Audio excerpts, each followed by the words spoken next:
Good morning everyone, তোমরা সবাই কেমন আছো? আশা করছি ভালো আছো। আমিও ভীষণ ভালো আছি। আজকে ভিডিওটা চা দিয়ে শুরু করলাম, তো দেখতে থাকো, আশা রাখছি ভালো লাগবে।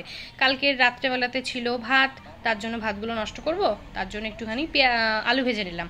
পান্তা ভাত খাওয়া হয়ে যাবে একটু আলু ভাজা দিয়ে।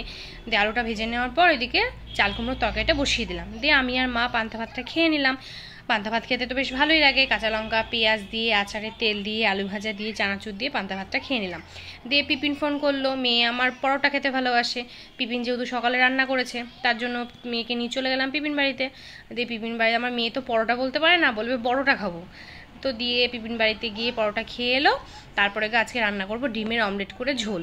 তো তার জন্য সেইগুলো একটা একটা করে ভেজে নিয়েছিলাম, কারণ এটাতে একটু সময় লাগে।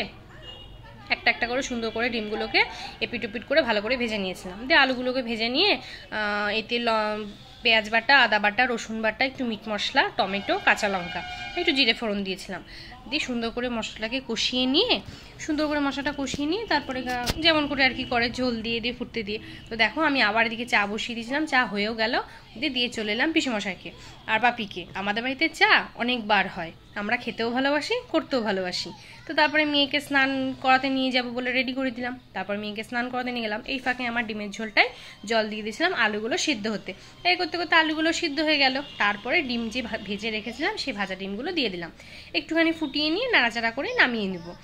একটুখানি ভিতরে ঝোলটা ঢুকবে তো খেতে ভালো লাগে আর কি। মানে আমাদের বাড়িতে এই ডিমের অমলেট করে ঝোলটা সবাই ভালোবাসে খেতে, আমার মেয়েও ভালোবাসে খেতে এটা।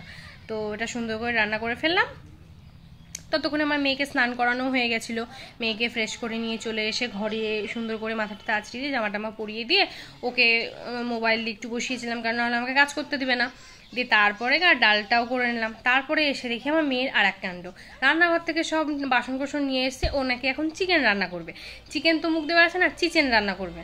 তো চিকেন কি, লঙ্কাগুলো হচ্ছে চিকেন। তারপরে যেই গাড়ির আওয়াজ পেয়েছে ও তো দৌড় মেরে চলে এসছে যে ওর পাপা এসেছে। পাপা এসেছে মানে কিছু না কিছু নিয়ে আসবে। তো আজকে মেয়ের আবদার ছিল পাপা আসার সময় আমার ফ্রুটি নিয়ে আসবা।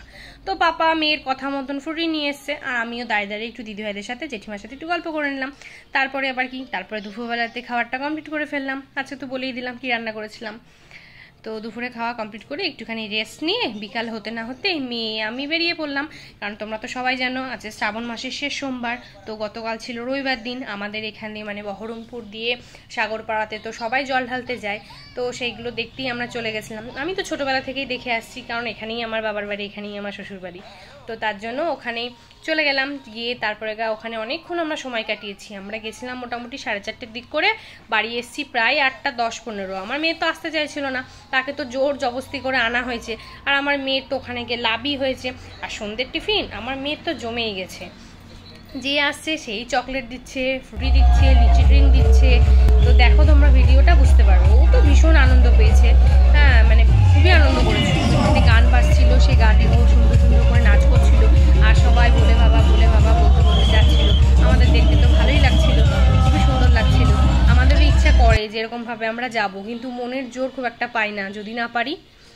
তো এখানে সবাই মিলে আমরা বসেছিলাম। এখানে চেয়ারগুলো রাখা ছিল, পেছনে দোকানে চেয়ারগুলো এনে রাখা ছিল। তো আমরা বসেছিলাম। আর বলো তো ওখানে বুঝতে পারলে কমেন্ট করে জানিও। তো দেখো এখানে দিদিভাইটা সব বাচ্চাদেরকে নিয়ে চলে এলো। এখন দিদিভাইটা সবাইকে চকলেট দেবে। তো সব বাচ্চারা মিলে একসাথে একটু ছবি তুলে নিলাম। আমার মেয়ে তো সবার সাথে মিশতে ভালোই বাসে, সবার সাথে খেলতেই ভালোবাসে।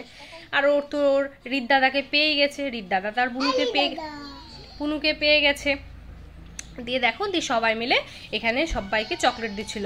আমার মেয়ে তো আগে দিবে, ও তো আগে বারবার চলে যাচ্ছে, দিয়ে দিচ্ছে দেখো সবাইকে। কি নিজেই হাসছে, আবার যদি চকলেটটা শেষ হয়ে যাচ্ছে আবার দৌড়ে চলে যাচ্ছে চকলেট আনতে। তো আমি এবার সেরকমভাবে কিছু নিইনি, তার কারণ আমাদের একটু দেওয়া এবার নিষেধ আছে, তার জন্য দিইনি। আর ও ছোটো বাচ্চা মেয়ে, ও তো আর বোঝে না, আর ও শুনবেও না।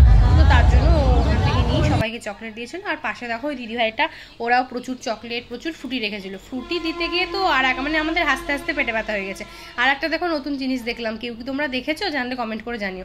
একটা কিন্তু দাদাভাই একটা পুতুলকে পেছনে বসিয়ে নিয়ে মোটরসাইকেলে করে গেল।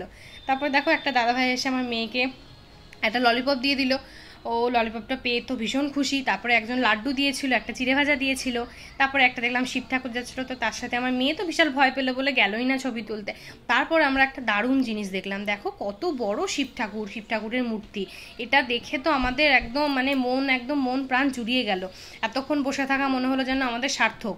খুবই সুন্দর ছিল। ভিডিওতে খুব একটা ভালো লাগছে না, কারণ অন্ধকার হয়ে গেছিলো তো, আর তখন প্রায় 7:30 8টা মতন বেজেই গেছিলো। তারপর একটা দাদাভাই যাওয়ার সময়তে লিচি দিয়ে গেল। আমার মেয়ে লিচিটা পেয়েও ভীষণ খুশি হয়ে গেল। আমার মেয়ে সন্ধ্যের টিফিনটা জমে গেল।